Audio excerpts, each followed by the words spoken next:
안녕하세요. 오늘 저희와 함께 유전학 교재, 그중에서도 11장의 세계로 깊이 들어가 볼 시간입니다. 네, 안녕하세요.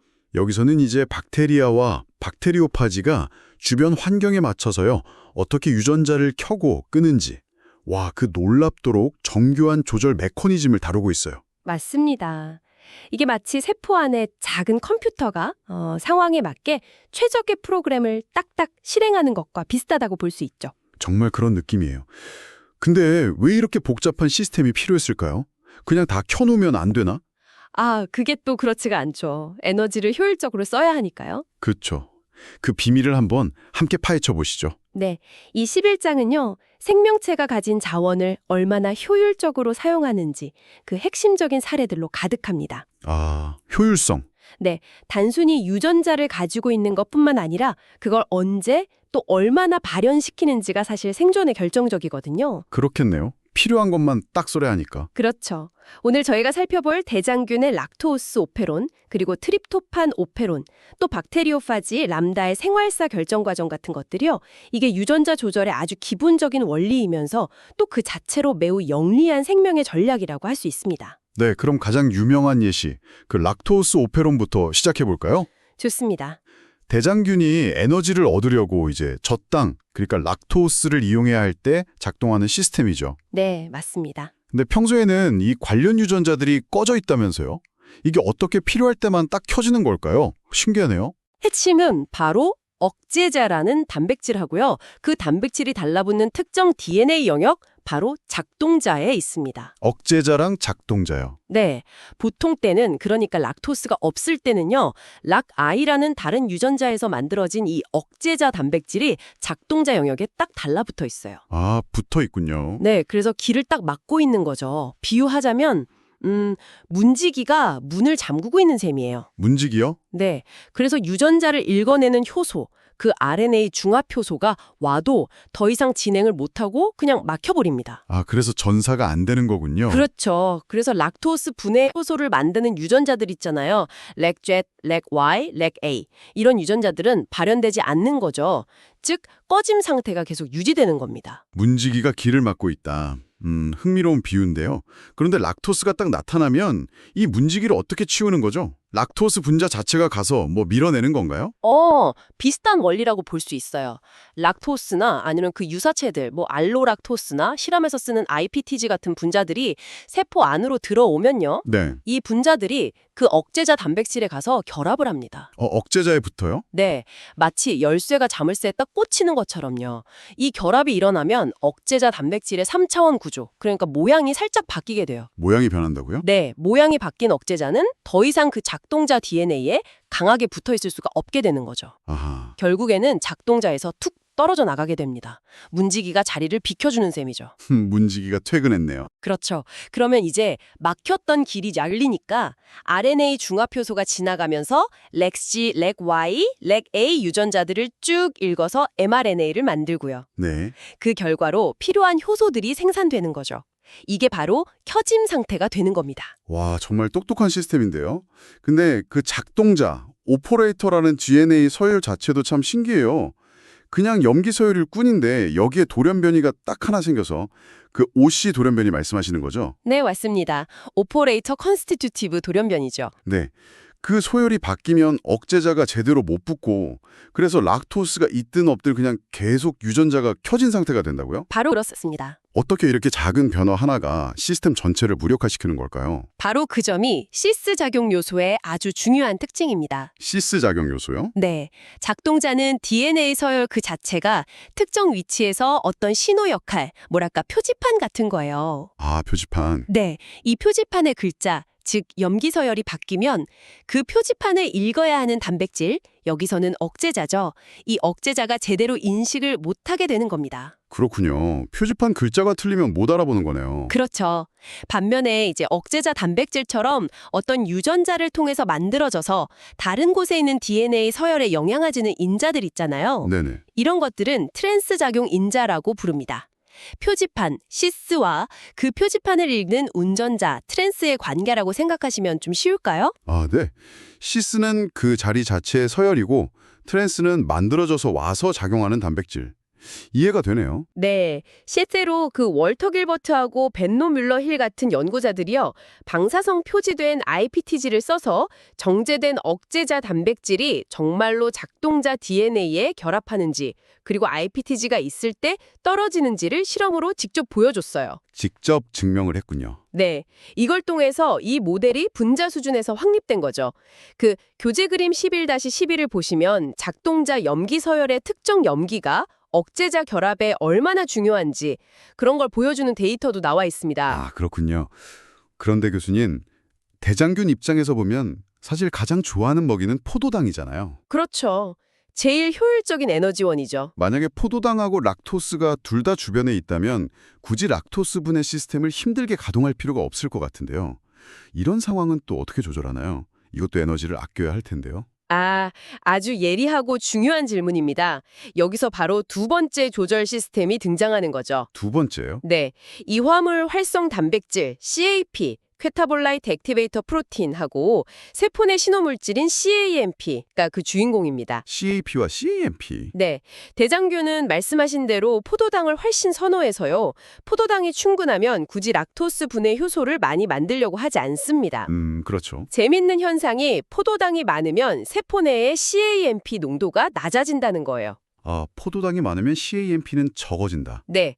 그런데 이 CAP 단백질은요, CAMP와 결합해야만 활성 상태가 되어서 락 오페론의 프로모터 근처 특정 DNA 부위에 결합할 수가 있어요. 아, 그러니까 CAP 단백질이 제대로 일을 하려면 CAMP라는 파트너가 꼭 있어야 하는 거네요. 없으면 혼자서는 힘을 못 쓰는 거군요. 정확합니다. 이 CAMP 복합체가 DNA에 결합하면요, RNA 중합효소가 프로모터에 더 잘 달라붙도록 도와주는 역할을 해요. 도와준다고요? 네, 일종의 뭐랄까, 엔진의 출력을 높여주는 터보차저 같은 역할이라고 할까요?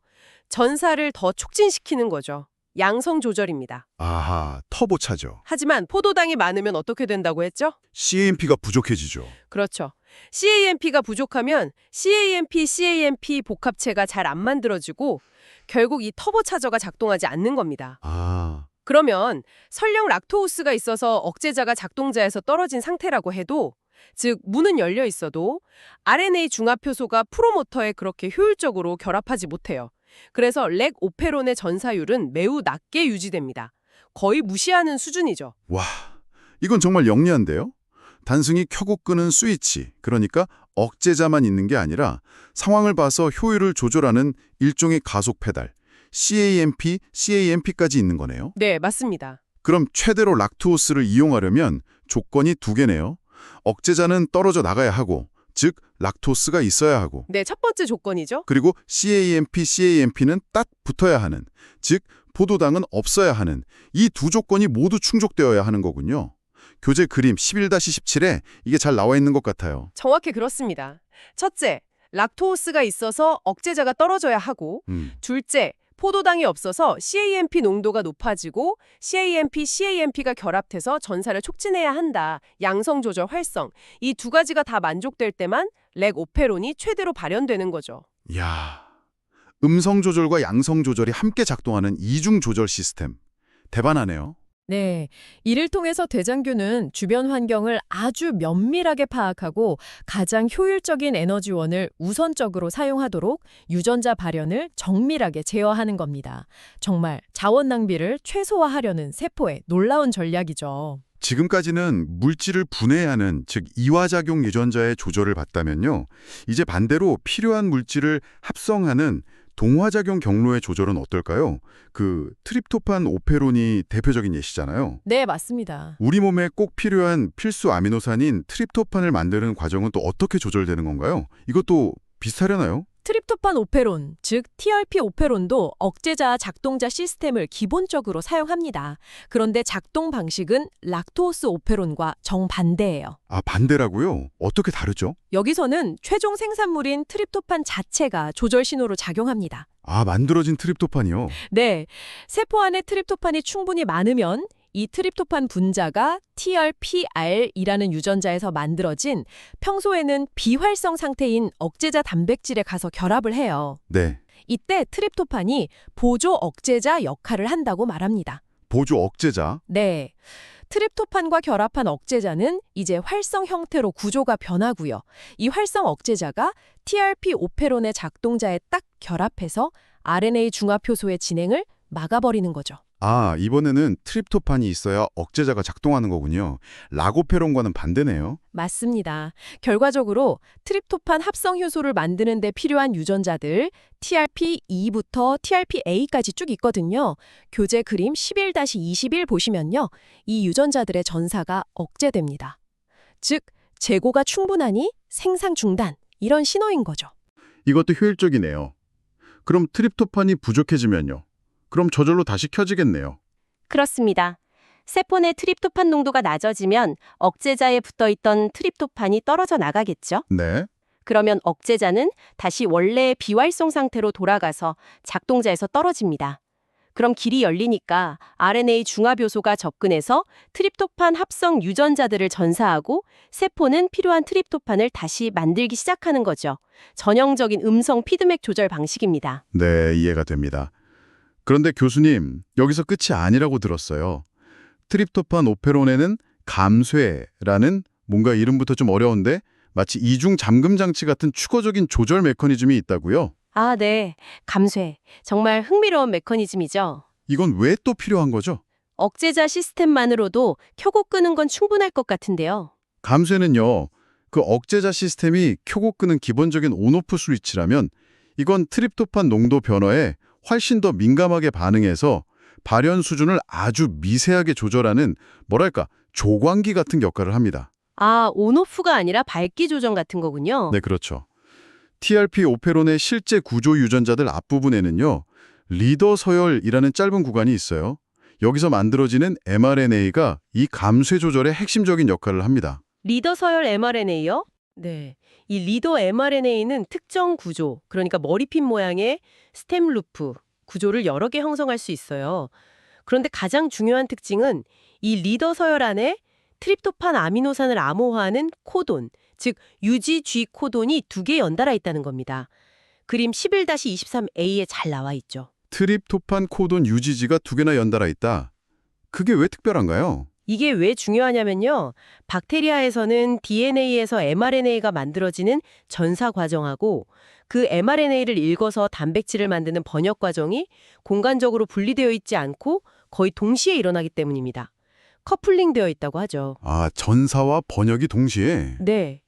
그래서 RNA 중화효소가 리더 서열 부분을 막 지나가면서 mRNA를 만들면 거의 바로 뒤따라서 리보솜이 그 mRNA에 붙어서 번역을 시작해요. 네. 이때 세포 내 트립토판 농도가 결정적인 역할을 하는 겁니다. 만약 트립토판이 풍부하다면 리보솜이 번역을 해나갈 때 그 UGG 코돈 부분을 아무 문제 없이 빠르게 슝 지나가겠죠. 트립토판을 가진 tRNA가 충분하니까요. 네, 그렇죠. 리보솜이 이렇게 쑥쑥 지나가면 그 뒤따라 만들어지고 있는 mRNA의 특정 부분들, 3번과 4번 영역이 서로 염기쌍을 이루면서 특정한 스템 루프, 즉 종결 스템 루프를 형성하게 됩니다. 종결 구조요? 네. 이 3-4 스템 루프 구조가 형성되면 그게 바로 앞에서 전사를 진행하고 있는 RNA 중화효소에게 전사 중단 신호로 작용해요. 그래서 RNA 중화효소는 실제 트립토판 합성 유전자들 TRP2, D, C, B, A에 도달하기 전에 그냥 떨어져 나가버립니다. 전사가 조기에 종결되는 거죠. 그림 11-23B 상황입니다. 와, 그러니까 트립토판이 많으면 리보솜이 빨리 가고 그 결과 mRNA가 멈춰 구조를 만들어서 전사가 중간에 멈춘다. 신기하네요. 그럼 트립토판이 부족할 때는 반대가 되겠군요. 정확합니다. 반대로 트립토판이 부족하면요. 리보솜이 리더 서열을 번역하다가 그 UGG 코돈 부분에서 잠시 멈칫하게 됩니다. 왜냐하면 필요한 트립토판을 가져다줄 tRNA가 부족하니까요. 아, 기다려야 하는군요. 그렇죠. 리보솜이 여기서 잠시 멈춰 있는 동안 그 사이에 mRNA의 다른 부분, 2번과 3번 영역이 먼저 염기쌍을 이루면서 스템 루프 구조를 형성합니다. 이걸 항종결 스템 루프, 엔티터미네이터 스템 루프라고 불러요. 항종결 구조? 네, 이 이바시삼 스텝 루프 구조는 전사 중단 신호가 아니에요. 오히려 이 구조가 형성되면 아까 말한 3-4 종결 스텝 루프 구조가 형성되는 것을 막아버립니다. 아, 방해하는군요. 네, 그래서 RNA 중화효소는 멈춰 신호를 받지 않고 계속해서 전사를 진행해서 뒤따르는 트립토판 삽성 유전자 전체를 다 만들어낼 수 있게 됩니다. 그림 11-23C 상황이죠. 즉, 트립토판이 부족할 때만 생산 라인이 최대로 가동되는 겁니다. 이야, 이건 정말 기발한데요. 마치 실시간 재고 확인 시스템 같아요. 번역 속도라는 물리적인 현상을 이용해서 전사 효율을 조절하다니. 그렇죠. 정말 기가 막힌 방식입니다. 단순히 켜고 끄는 게 아니라 트리포판 농도에 따라서 전사되는 양을 아주 세밀하게 조절하는 거죠. 이런 감쇄 조절 메커니즘은 트립토판뿐만 아니라 다른 아미노산 합성 오페론, 예를 들어 페닐알라닌, 페니, 히스티딘, 히스오페론 같은 데서도 유사하게 발견됩니다. 교재 그림 11-24에도 나오죠. 네, 오페론 시스템만 해도 정말 감탄스러웠는데 이 감쇄까지 더해지니까 세포 안의 조절 네트워크가 얼마나 정교한지 다시 한번 느껴집니다. 자, 그럼 이제 마지막 주제로 넘어가 볼까요? 훨씬 더 복잡한 결정 과정을 보여주는 박테리오파지 람다의 생활사 조절입니다. 네, 람다파지. 박테리아를 숙주로 삼는 바이러스인데 이 파지는 감염 후에 어떤 길을 갈지 선택해야 한다고요. 맞습니다. 람다파지는 대장균에 침입한 후에 아주 중대한 갈림길에 서게 됩니다. 두 가지 주요 경로가 있어요. 두 가지요. 네, 하나는 용균성 경로입니다. 말 그대로 숙주세포를 녹여버리는 길이죠. 이 경로를 택하면 파지는 숙주세포의 자원을 총동원해서 자신을 마구 복제하고요. 결국에는 숙주세포를 뻥 터트리고 나와서 주변의 다른 세포들을 또 감염시키러 갑니다. 아, 완전 파괴적인 경로네요. 그렇죠. 다른 하나는 용원성 경로입니다. 이건 좀 더 은밀한 방식인데요. 이 경우 파지 DNA는 숙주세포의 염색체 안으로 조용히 숨어듭니다. 숨어든다고요? 네, 마치 스파이가 적진에 잠복하는 것처럼요. 이렇게 숙주 염색체에 삽입된 파지 DNA를 프로파지라고 부릅니다. 이 프로파지는 숙주세포가 분열할 때마다 같이 복제되면서 딸 세포들에게 계속 전달돼요. 와, 그럼 숙주랑 같이 사는 거네요. 네, 일종의 동거 상태죠. 그러다가 특정 신호, 예를 들어 숙주세포가 자외선에 노출되거나 해서 스트레스를 받으면 이 잠복 상태에서 깨어나서 용균성 경로로 전환될 수도 있습니다. 숙주를 바로 파괴할 것인가? 아니면 일단 동거하면서 때를 기다릴 것인가? 정말 운명의 갈림길인데요. 이 결정은 그럼 무쇠이에 이루어지나요? 뭐 동전 던지기라도 하나요? 동전 던지기보다는 훨씬 정교한 분자 수준의 줄다리기에 가깝습니다. 여러 조절 단백질들이 복잡하게 관여하는데요. 그 중에서도 가장 핵심적인 두 명의 선수, 주인공은 람다 억제자, 즉 CI 단백질하고 크로 단백질입니다. 교재 표 11-4에 잘 정리되어 있는데요. CI와 크롬. 네.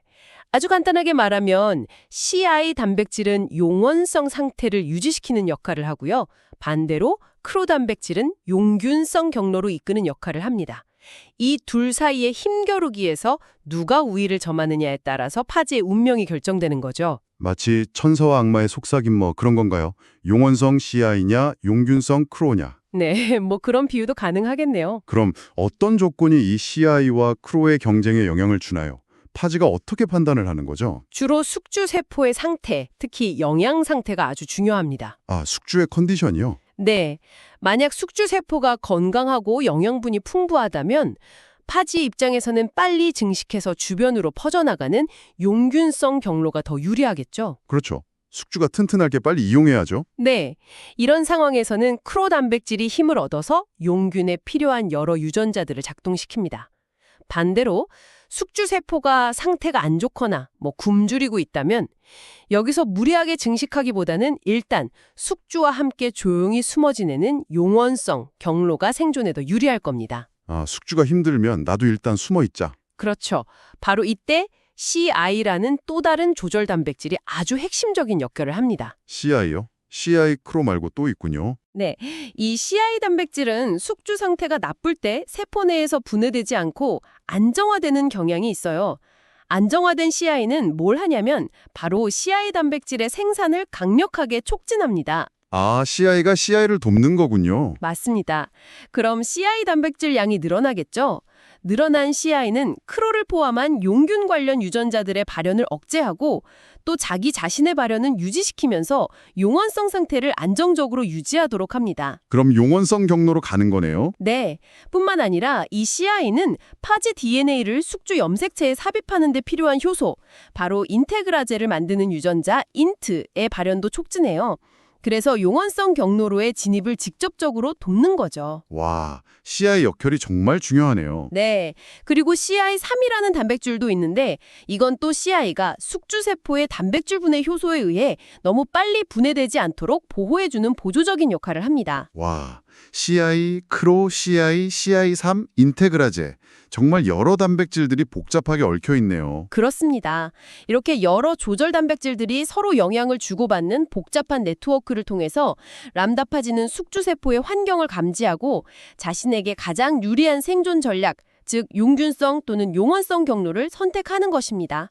정말 정교하죠. 네, 오늘 박테리아와 파지의 유전자 조절 이야기를 쭉 들어보니 와, 정말 단순한 생명체라고 생각했던 이들의 내부가 얼마나 복잡하고 또 효율적으로 설계되었는지 새삼 놀랍습니다. 그렇죠. 락토우슈 오페론의 그 이중 잠금 장치 같은 조절부터 트립토판 오페론의 정말 정교한 감쇄 조절, 그리고 마지막으로 파지 람다의 그 치밀한 생활사 결정까지 이게 뭐 정말 잘 짜인 컴퓨터 알고리즘 같다는 생각까지 드네요. 네, 아주 적절한 비유입니다. 환경 변화에 이렇게 민첩하게 반응하는 능력이야말로 이 작은 생명체들의 생존 비결이 아닐까 싶습니다. 맞습니다. 오늘 저희가 살펴본 이런 원핵 생물의 조절 메커니즘들은 그 자체로도 정말 경이롭지만요.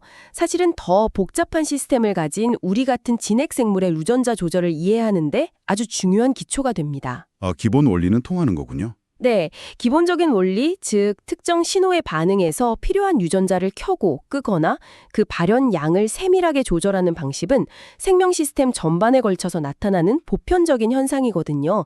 중요한 것은 DNA 서열이라는 그 설계도 자체뿐만 아니라 그 설계도를 언제, 어떻게 읽고 활용할지를 결정하는 이 조절 시스템이야말로 생명의 다양성과 적응력을 만드는 핵심 동력이라는 점입니다. 조절 시스템의 중요성. 네, 정말 공감합니다. 그런데 문득 이런 생각이 드네요. 이토록 정교하게 마치 톱니바퀴처럼 맞물려 돌아가는 조절 네트워크라면 아주 작은 부품 하나, 예를 들어서 억제자 단백질의 기능에 약간의 변화만 생겨도 전체 시스템에 예상치 못한 큰 결과를 초래할 수도 있지 않을까요? 충분히 가능한 이야기입니다. 실제로 그런 경우들이 있죠. 어쩌면 우리가 뉴스에서 접하는 그 박테리아가 갑자기 병원성을 강하게 띠게 되거나 아니면 항생제에 듣지 않는 내성을 갖게 되는 그런 현상들 뒤에도 바로 이런 유전자 조절 시스템의 미묘한 변화가 숨어 있는 건 아닐까 하는 생각도 들고요. 네, 실제로 병원성 유전자 발현 조절이나 항생제 내성 유전자 조절 메커니즘 연구가 아주 활발히 이루어지고 있습니다. 말씀하신 것처럼 조절 시스템의 변화가 중요한 원인 중 하나로 밝혀지고 있죠. 어떻게 갑자기 우리를 위협하는 치명적인 균으로 변할 수 있는지 그 열쇠가 바로 이 유전자 조절 메커니즘의 변화에 있을 수도 있겠다. 이런 생각이 드네요. 이 질문은 저희가 앞으로 좀 더 탐구해 볼 만한 아주 흥미로운 주제인 것 같습니다. 네, 아주 좋은 질문이고 앞으로 더 많은 연구가 필요한 분야입니다. 네, 오늘 정말 깊이 있고 흥미로운 설명 감사했습니다. 네, 저도 즐거웠습니다.